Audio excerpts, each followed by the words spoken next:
शहर का शहर ही नासेहा हो तो क्या कीजिएगा, वरना रिंद तो बिड़ जाते हैं दो चार के साथ। हमको इस शहर में तामीर का सौदा है जहां लोग मीमार को चुनवा देते हैं दीवार के साथ। अस्सलाम वालेकुम दोस्तों, आज जिस मौजू पे हम बात करने वाले हैं वो बड़ा ही हसास और बहुत ही अहम मौजू है। हालांकि मुझे इस पे बात करने की कोई ज़रूरत थी नहीं, क्योंकि बहुत सारे लोग इन चीज़ों पे बात करते हैं, लोगों तक बातें पहुंचाते हैं, लेकिन पता नहीं हम किस मिट्टी के बने हुए हैं। वो ये है कि हमारी सोसाइटी में, हमारे समाज में अब सबसे ज़्यादा नेगेटिविटी डेवलप होने लगी है। नेगेटिव एटीट्यूड या जिसे कहेंगे डिस्करेजिंग एटीट्यूड बहुत ज़्यादा हो रहा है। एनकरेजिंग एटीट्यूड या मोटिवेटिंग एटीट्यूड बहुत कम है। डिमोटिवेटिंग फैक्टर सबसे ज़्यादा है। अब चूंकि हमें पता है कि इस दौरान जो है अभी 1 महीने से लगभग लॉकडाउन है।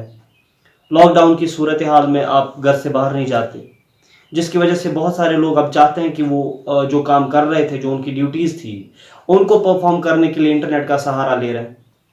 अगर टीचर फ्रेटर्निटी की बात करें, टीचर्स कम्युनिटी की बात करें, तो टीचर्स कम्युनिटी ने भी एक बड़ा अच्छा इनिशिएटिव लिया, बहुत अच्छा इनिशिएटिव लिया था। जूम ऐप पे क्लासेस दी जा रही, गवर्नमेंट टीचर्स को देखो, प्राइवेट टीचर्स को देखो, हर कोई इसको यूज़ कर रहा है। यूट्यूब पे टीचर्स लेक्चर्स अपने डाल रहे हैं, फेसबुक पे लेक्चर्स डाल रहे हैं, व्हाट्सएप ग्रुप्स बनाए हुए जिनमें अपने लेक्चर्स अपलोड किए जा रहे हैं। हर कोई कोशिश कर रहा है कि स्टूडेंट कम्युनिटी जो हमेशा लॉकडाउन से, बाकी चीज़ों से इनसे इफेक्टेड रहते हैं, और कश्मीर में तो सबसे ज़्यादा, फ्लड की छुट्टी तो बच्चों को, लॉकडाउन की छुट्टी तो बच्चों को, हड़ताल की छुट्टी तो बच्चों को। हालांकि ये मजबूरियां हैं, कोई चाहता नहीं है, ऐसा करना पड़ता है, लेकिन ऐसी सूरत हाल में टीचर्स कुछ काम करना चाहते हैं, सब अपने हिस्से का काम करना चाहते हैं, लेकिन यहाँ हमारे समाज में 99% लोग उसको डिस्करेज और डिमोटिवेट करने की कोशिश करते हैं। सिर्फ 1% लोग भी अगर उसको एनकरेज करने की कोशिश करते तो शायद ये कोशिशें कामयाब हो जाती। कई महीनों से ये लगातार देखा गया, जब से नेट चल रहा है, किसी भी जमात के बारे में, किसी भी शख्स के बारे में, किसी भी इंडिविजुअल के बारे में, किसी भी इदारे के बारे में हम कुछ भी कहते हैं। इस चीज के दो मेन रीजंस हैं। नंबर 1 कि मीडिया माइंड्स को मैनिपुलेट करता है। मीडिया जब भी माइंड्स को मैनिपुलेट करता है, यहां एक अब वर्ल्ड लेवल पे क्या हो रहा है आजकल, वर्ल्ड लेवल पे सोशल इंजीनियरिंग होता है। सोशल इंजीनियरिंग का मतलब लोगों के माइंड्स को मीडिया के जरिए, सोशल मीडिया के जरिए, बाकी चीजों के जरिए उनकी सोच को एक खास दिशा में टिकाया जाता है, एक खास दिशा की तरफ ले जाया जाता है, जिससे कुछ गिने चुने लोगों को पॉलिटिकली और बाकी चीजों के हिसाब से फायदा होता है। लेकिन ये चीज तो हमारी समझ में नहीं आ रही। अब फॉर एग्जाम्पल किसी भी जमात के बारे में, किसी भी मजहबी जमात के बारे में, या किसी भी सेक्ट के बारे में जब प्रोपागंडा होता है तो उसके पीछे सोशल इंजीनियरिंग ही होती है। चाहे आपको डिवाइड करने का मकसद हो या कुछ और करने का मकसद हो, सोशल इंजीनियरिंग होती है इसके पीछे। लेकिन हम लोग ना सिर्फ उन प्रोपागंडा का आमना सदक ना करते, बल्कि हम लोग भी उसमें अथक मेहनत करके उस प्रोपागंडा को आगे बढ़ाते हैं। ये मौलाना कहता वो काफिर, वो मौलाना कहता ये काफिर, ये जमात कहती है वो जहन्नमी, वो जमात कहती है ये जहन्नमी। ये हमारे कश्मीर का हाल है। नतीजा ये निकला है कि इस वक्त हमारे यहाँ कश्मीर में उतने लोग नहीं रहते जितनी एसोसिएशन हैं, उतने लोग नहीं है जितने स्कूल ऑफ थॉट्स हैं, उतने लोग नहीं है जितने डिफरेंट सेक्ट्स हैं। हम सेक्ट्स में बटे हुए हैं और हमें किसी टांग खींचनी है, चाहे फिर वो आदमी सही कर रहा है, गलत कर रहा है, हमें से कोई लेना देना नहीं, लेकिन हमें उसकी टांग खींचनी है, हमें उसको अच्छा काम करने नहीं देना। दूसरी अहम वजह यह है कि यहां एक दौड़ लगी हुई है कि मुझे भाई लाइमलाइट में आना है।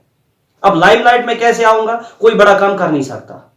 अब क्या करें, कोई समाज का कोई ऐसा तबका ढूंढ लो जो सॉफ्ट टारगेट हो। सॉफ्ट टारगेट है तो इसके खिलाफ एक एसोसिएशन बना दो। वो एसोसिएशन, ये एसोसिएशन, अब एसोसिएशन तो बना ली, अब इनके खिलाफ जितना प्रोपेगेंडा करना है बोलते रहो, सोशल मीडिया पे आओ, टीवी पे आओ, वो आओ, ये आओ, ताकि आप इसके खिलाफ जितना भी बोलोगे उतना आप लाइमलाइट में आओगे, आप लीडर बन गए। ये है दूसरा सबसे कड़वा सच। आप लोगों ने देखा होगा जहां कहीं जो कुछ भी हो रहा है हम उसको डायरेक्टली जाके ये नहीं बोलेंगे भाई ये गलत हो रहा है, ये नहीं होना चाहिए, नहीं, हम सोशल मीडिया पे जाएंगे, उस पर लाइक शेयर कमेंट वगैरह के लिए कुछ भी लिखेंगे। कभी कभी तो हम सच को झूठ और झूठ को सच साबित करने की कोशिश करेंगे और जहर उगल देंगे। ये दूसरा डिमोटिवेटिंग फैक्टर है। और यहां कश्मीर में अनफॉर्चुनेटली सबसे सॉफ्ट टारगेट है schools and teachers. Schools and teachers सबसे सॉफ्ट टारगेट। स्कूल ने, किसी भी स्कूल ने यूट्यूब पे क्लास दी, बिजनेस कर रहे हैं। अब क्लास नहीं दी, सो रहे हैं। सो दैट मीन्स हम बिल्कुल इसके लिए तैयार रहते हैं, डिमोटिवेट करने के लिए तैयार रहते हैं, किसी के खिलाफ मुनाफरत फैलाने के लिए तैयार रहते हैं। भाई ये कर रहा है, ये कर रहा है, ये गलत कर रहा है, वो गलत कर रहा है। आपकी गलती को चुन चुन के निकाला जा रहा है। आपने गलती नहीं भी की तब भी उछाला जा रहा है। आपने कोई काम नहीं किया तब भी फैलाया जा रहा है। आप लोगों ने देखा होगा पिछले कई साल से टीचर्स के खिलाफ क्या क्या हो रहा है। किसी टीचर की गलती से बच्चों ने गाड़ी धोई थी, 5 दिन तक उस टीचर को सोशल मीडिया पे कितनी गालियां सुननी पड़ी, ये इंटरनेट चलाने वाले बखूबी जानते हैं। बाद में पता चला कि वो कोई रिलेटिव बच्चे थे उस टीचर के। किसी टीचर ने जरा भी कोई लग्जिश की, उससे कुछ भी जरा सी लग्जिश हो गई, अगर बच्चे को डांटा था या तमीज सिखाने के लिए अगर थोड़ा सा उसको डांट डपट करने की कोशिश की थी, तो एक बवाल सा मच जाता है। इसमें सोशल मीडिया पे आ जाओ, इसमें वीडियोस बना लो, टीवी पे आ जाओ, ये सब कुछ किया जाता है सिर्फ इसलिए ताकि आप लाइमलाइट में आ जाए। अनफॉर्चुनेटली अब ये नेगेटिविटी जब तक रहेगी तब तक समाज डेवलप नहीं होता। समाज को डेवलप होने के लिए एक पॉजिटिव एटीट्यूड की जरूरत है। हर किसी को एनकरेज करने की जरूरत है। ये डिमोटिवेटिंग फैक्टर्स जो हैं, पहले ही सोशल इंजीनियरिंग का मसला, अब सोशल इंजीनियरिंग में कुछ लोगों को फायदा है, वो आपको डिवाइड करते रहेंगे, वो मुनाफरत फैलाते रहेंगे। लेकिन कुछ हमारी अपनी खामियां वो ये है कि मुझसे दूसरों का अच्छा काम देखा ही नहीं जाता।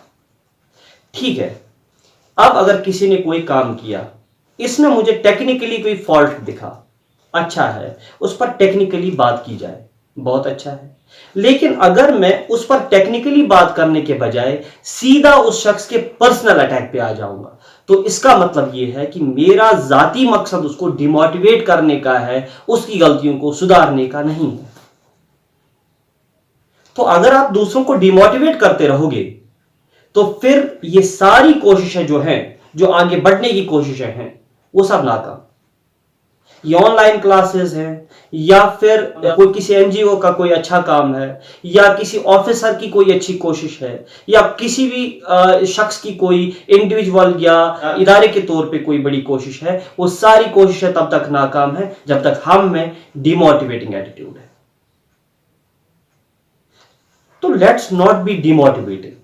वो क्या कहते हैं ना, वो मायूसी के लम्हों में जरा भी हौसला देता तो हम कागज की कश्ती पर समंदर में उतर जाते। मुझे उम्मीद है कि आइंदा हम लोग ये डिमोटिवेटिंग एटीट्यूड जो है वो छोड़ देंगे इंशाल्लाह, और हमेशा दूसरों का सहारा बना करें, हमेशा दूसरों के लिए एनकरेजिंग एटीट्यूड रखा करें और उनको मोटिवेट ही किया करें, डिमोटिवेट ना किया करें। अब अगर आपको लगता है कि किसी के हाथों गलत हो रहा है तो इन अ पर्सन उनसे बात कीजिए, या आपको कोई टेक्निकल फॉल्ट लगता है तो उसको उसी अंदाज में टैकल कीजिएगा, लेकिन किसी को डिमोटिवेट एंड किसी को डिस्करेज नहीं करना चाहिए। इन्हीं कलिमात के साथ मैं आप लोगों से आज विदा लूंगा। अस्सलाम वालेकुम।